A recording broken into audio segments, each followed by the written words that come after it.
Assalamualaikum warahmatullahi wabarakatuh. Alhamdulillah kita berjumpa lagi di channel ini. Dan semoga apa yang disampaikan oleh Bapak Kiai Haji Baudin Nur Salim membuat manfaat yang baik untuk kita semua. Jangan lupa like dan subscribe channel ini untuk menunjang channel ini berkembang lebih baik. Jangan lupa tonton hingga akhir supaya tidak menimbulkan kesalahpahaman. Selamat menonton. Mbah saya itu terkenal wali, yang bapaknya bapak. Itu kalau kesini nyifati Badullah satu. Nur di situ mondok gini itu enggak apa-apa. Mondok elek lah, kiaimu wali. Zaman itu bapak itu di kamar kursi ya masih ada kakinya. Saya dulu sering dijak ke sini sama bapak.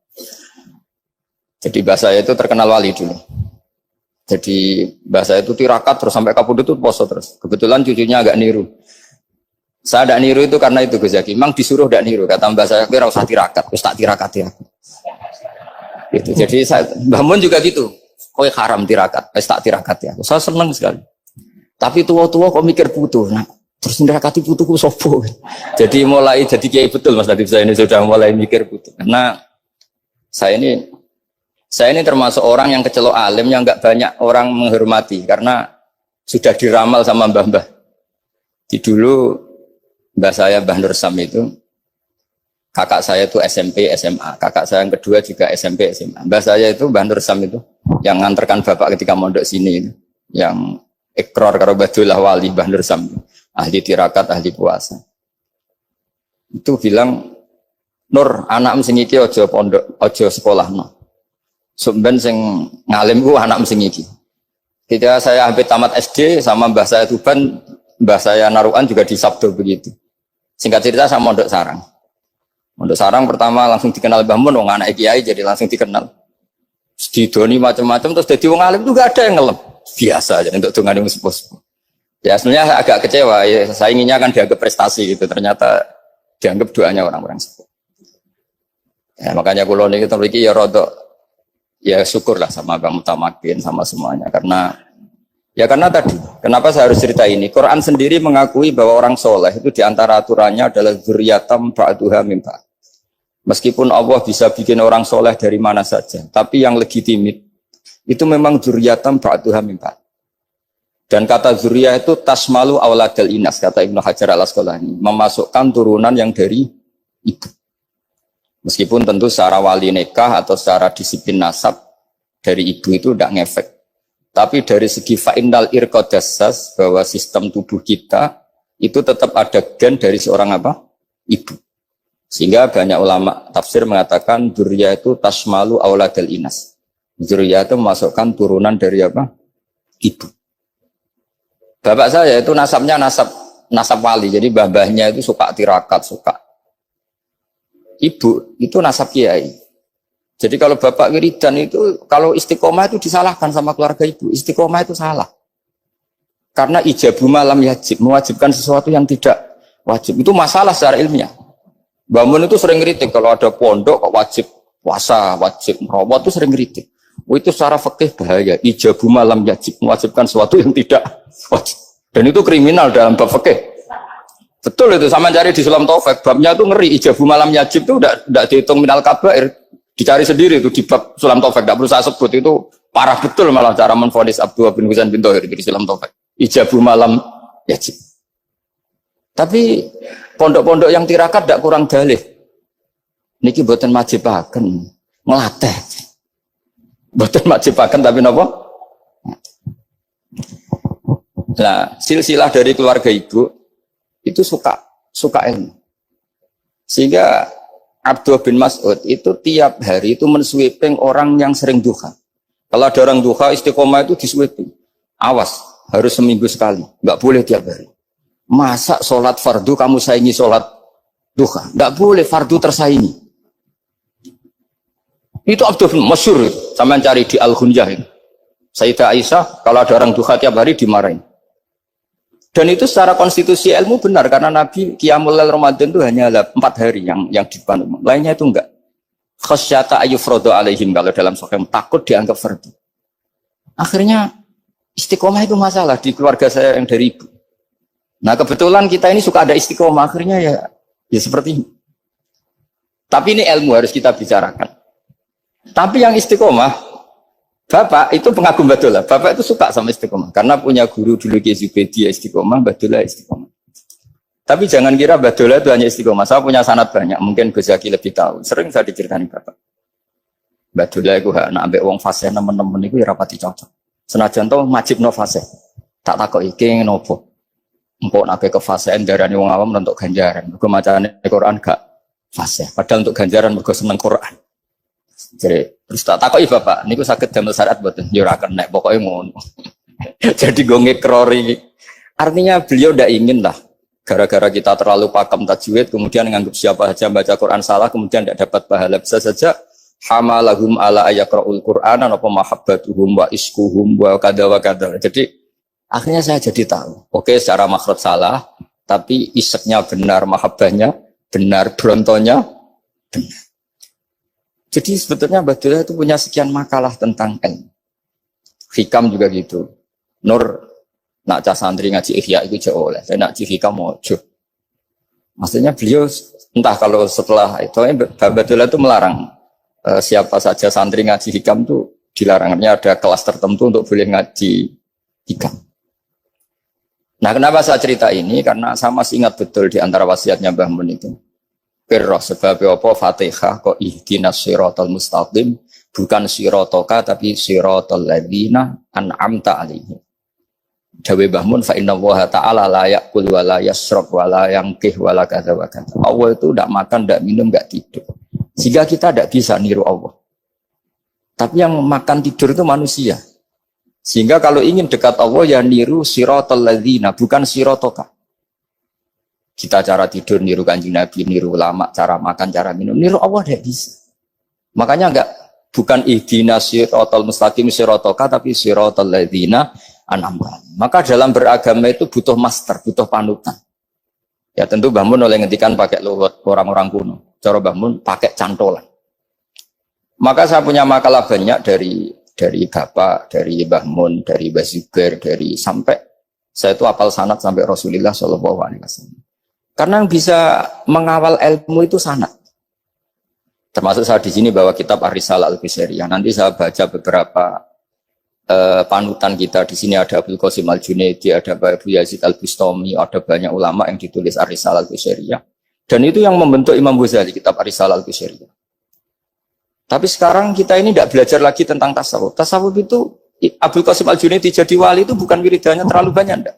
Beliau pernah bikin satu kalimat yang menjadikan Allah itu ridho.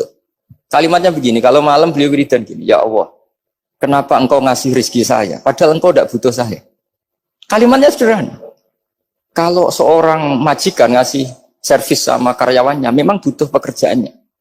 Orang tua ke anak butuh kasih sayangnya. Tapi engkau ini zat yang tidak butuh saya, tidak butuh kita. Ngapain ngasih? Jadi punya sisi betapa Allah itu luar biasa. Wong tidak butuh kok. Ngasih itu kan luar biasa. Jadi karena mensifati seperti itu Allah itu ridho. Itu luar biasa. Normalnya orang memberi itu kan, apalagi orang memberi kiai itu kacau sekali. 1.000 jaluk swarga. Salam template 1 juta wae jaluk apa? Swarga itu parah lagi. Nanti kalau enggak masuk surga tunda-tunda. Itu ngeri lagi itu 1 juta minta apa? Surga. Sayyidina Ali itu diantara sebabnya beliau dekat Allah itu karena muamalahnya sama Allah itu benar. Di antara muamalah itu yang diriwayatkan di kitab Ar-Risalah Al-Qusairiyah adalah masyhur. Kafani izzan antakuna li rabban wa kafani fakhran an akuna laka abdan. Tiap malam ya beritanya itu, ya Allah, saya sungguh sangat mulia karena engkau yang jadi Tuhan. Coba kalau saya dituhani manusia yang mati atau dituhani siapa yang mati juga. Wa kafani fakhran an akuna laka abdan. Saya ini bangga sekali karena jadi budak, menjadi hamba zat yang tidak mati. Jadi pakem-pakem yang menjadi masyrab kalau dalam bahasa tasawuf itu yang menjadikan wali. Sehingga yang dikatakan ibadah itu apa? Ma'rifatullah. Mengenali Allah secara benar. Jadi jangan kira wali-wali dulu terus terlalu istiqomah, ada juga. Mereka punya pakem yang menjadikan Allah itu ridho. Saya beri contoh nih di sini banyak makalah nanti saya beberapa baca tabarruk.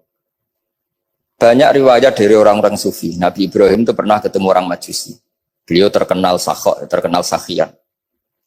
Ketika ketemu orang Majusi, ya Ibrahim saya ini sehari saja ngasih makan saya. Kamu kan tukang ngasih makan orang. Terus, ya tapi bisyarti antus lima, kamu harus Islam. Fakihnya Nabi Ibrahim adalah, kalau saya menolong dia berarti nolong orang kafir. Setelah orang itu lewat, berlalu karena Nabi Ibrahim nggak mau hormat, Allah memberi wahyu ke Nabi Ibrahim. Kenapa ya Ibrahim tidak kamu terima 1 hari, kamu kasih makan 1 hari? Ya karena dia Majusi. Kata Allah, dia umurnya berapa? 60 tahun. Tanyakan, pernah kelaparan kan hanya hari ini? Iya ya Allah. 60 tahun dia kafir tak kasih makan. Minta kamu sehari aja kok gak boleh. Akhirnya Nabi Ibrahim dipanggil orang Majusi, dikejar dipanggil. Ayo tak kasih makan 1 hari. Kok kamu sekarang jadi baik? Habis ditegur Tuhan. Terus kata, ahakada yu'amiluni. Apa seperti itu? Tuhanmu mengu'alamalai saya? Ya na'am. Akhirnya Islam orang Majusi. Jadi itu lagi-lagi ilmu. Jadi yang dikatakan ilmu itu satu teori atau kalimat atau apa saja yang menjadikan kita ini pakem. Meskipun pakem itu kadang sulit diterima orang-orang khusyuk. Orang khusyuk itu ya nyun sewu ada sisi nakalnya. Makanya Mbah Mun sering kayak jargon masyhur. Zada khusyuan, zada jahlan, tambah khusyuk tambah bodoh. Bukan bodoh dengan makna salah itu enggak. Memang kadang terus anti ilmu. Misalnya gini, ini contoh yang karena saya ini mengkhidmati ilmu, saya beri contoh yang urusan ilmu. Ada orang sujud diinjek orang fasik, kepalanya diinjek orang fasik. Terus si orang yang sujud tadi ini ada di Sahih Muslim, juga ada di Ihya. Wallahi la yaghfiru Allahu laka. Pakai sumpah, wallahi la yaghfiru Allahu laka. Allah langsung mewahyukan ke Nabi fi hadzal zaman, fi tilka zaman atau fi dzalika zaman. Man dzalladzi yata'alla alayya alla aghfira li fulan qad ghafartu lahu wa ahbattu amalak. Katakan ke orang itu, siapa yang mencatut nama saya yang hanya berstatus tidak memaafkan? Itu enggak fair. Saya ini Tuhan kok bisa yaghfir, bisa yu'adzib. Kok sifat saya tinggal 1 yu'adzib, itu gimana? Dicatut separuh itu Allah tidak terima. Tapi kalau kita baca Quran, saya ini sama orang fasik ya benci. Saya ini orang soleh, setidaknya pura-pura soleh lah. Karena di depan para kiai. Tapi mau tidak mau. Ketika Allah mensifati dirinya tentang orang munafik gimana? Wa yu'adzibal munafiqina in sya'a au yatub. Ini cocok tidak cocok, potensi memberi tobat itu ada. Meskipun sama kalau orang munafik, tapi ya tetap bacanya wa yu'adzibal munafiqina ya in sya'a au yatub. Rasulullah kayak apa bencinya dengan Wahsy karena qatilu Hamzah. Tapi Nabi tunduk sama konstitusi Quran. Laisa laka minal amri syai'un aw yatuba alaihim aw yu'adzibahum. Akhirnya Allah malah memberi tobat sama qatilu Hamzah yaitu Wahsy. Ini pentingnya baca lagi. Kalau kita tidak baca, hanya khusyuk saja, tidak baca, pasti sama orang yang menginjak orang sujud tadi, yang injak pasti salah, nggak dimaafkan. Bongso pasti. Pertanyaannya adalah, betulkah Allah punya sifat 1, yaitu yu'adzib? Makanya kalau kita baca, misalnya baca Quran, walillahi mulkus samawati wal ard, ya sudah, yaghfiru liman yasha wa yu'adzibu man yasha. Kalau nuruti rasa kita, ya inginnya ke kita, yaghfir, ke orang lain yu'adzib. Tapi Tuhan kan nggak terima. Saya ini Tuhan kok didikte makhluk saya ini gimana? Nggak bisa. Sehingga ya ini lagi-lagi ilmu. Makanya saya cocok tidak cocok itu suka baca. Saya suka sekali baca. Mulai ulama dulu, ulama modern, setengah dulu. Mulai ulama yang kedunian sampai setengah kedunian. Suka. Saya dulu tuh nggak suka uang. Karena saya memang tadi mbah saya dari bapak itu wali mas tadi. Kalau tadi Mas Nadif jujur, mulai Mbah Soleh itu suka bully mertuanya, jadi saya alhamdulillah dia jujur. Jadi Mbah Soleh itu menantunya Raden Asnawi, itu ya bully-bulian sama ini terus ditiru beliau ini. Itu nggak suka sebenarnya. Saya itu ya pokoknya tadi kalau orang daftar wali itu kan nggak suka sama, karena mereka nangis ketika Allah ngendikan wa aqridu atau ayat-ayat anfiku atau orang baik disifati wa aqridu wa qardan hasanah. Itu hadal khitab li ahlil jibdi wasarwah. Ini khitab untuk orang kaya. Kalau isin Gusti jenengan nampen ngongkon infak kok kalau diinfaki. Jenengan nampen ngongkon ngamal kok kalau di ngamali.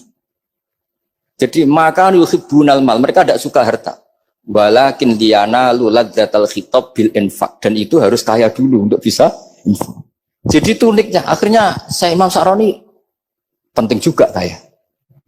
Jadi wali untuk suka harta itu nunggu diperintahkan Allah. Alhamdulillah kita ndak sudah wali dulu karena sudah senang harta wali.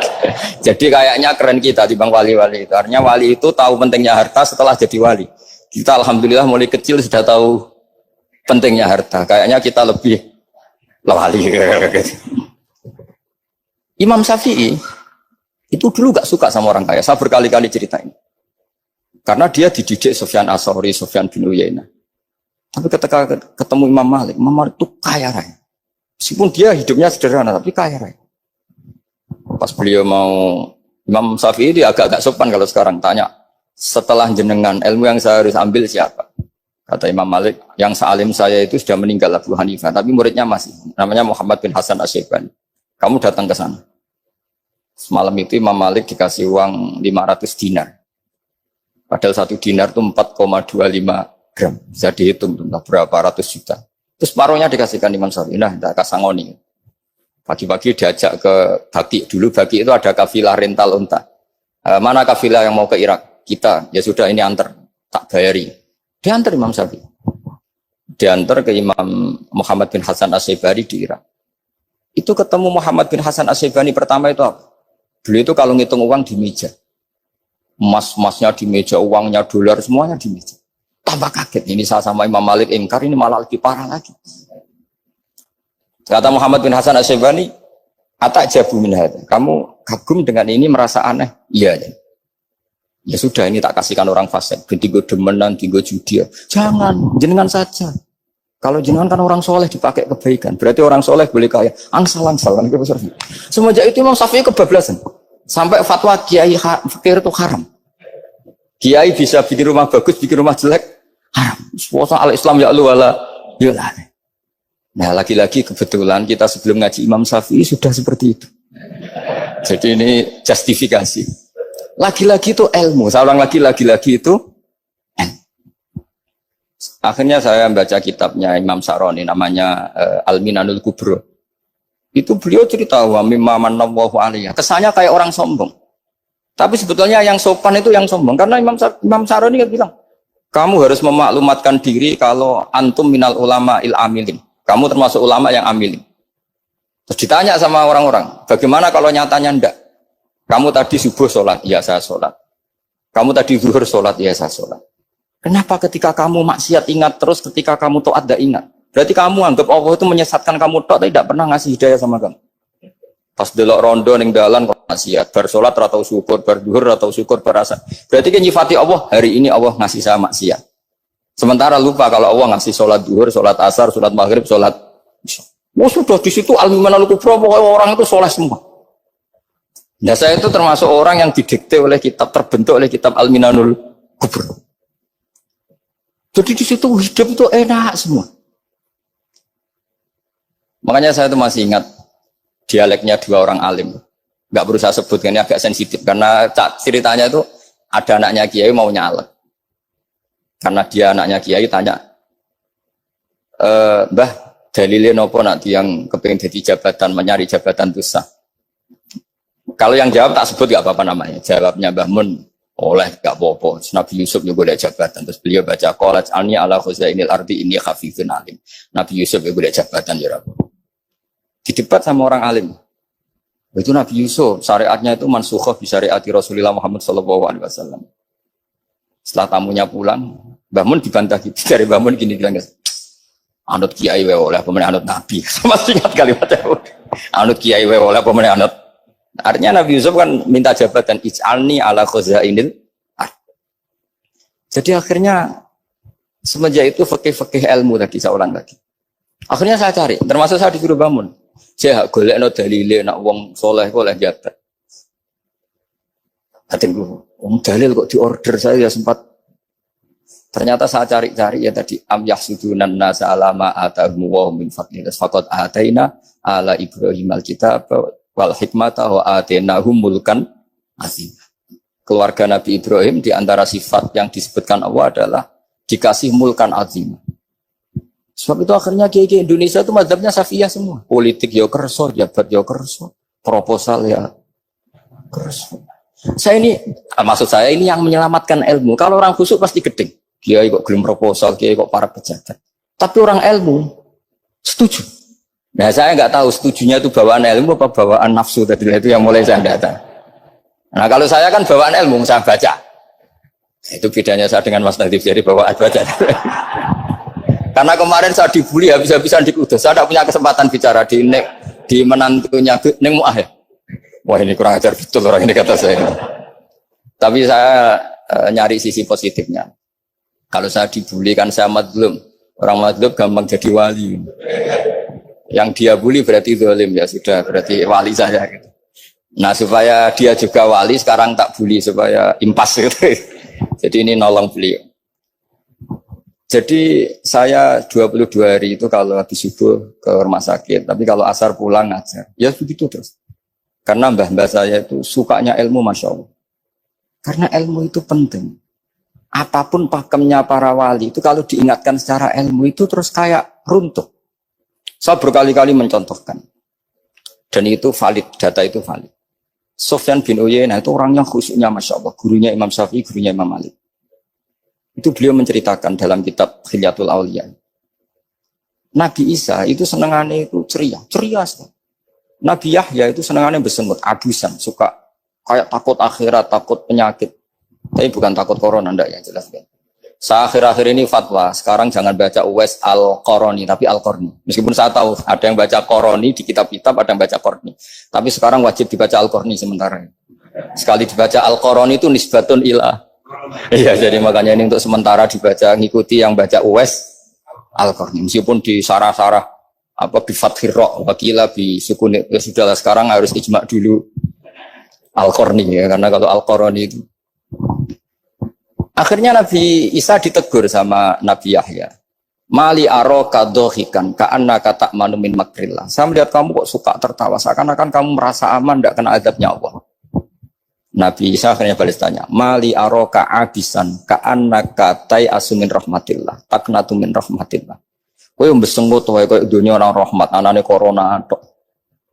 Padahal yo ono mangan, ono guyon, ono nikmat.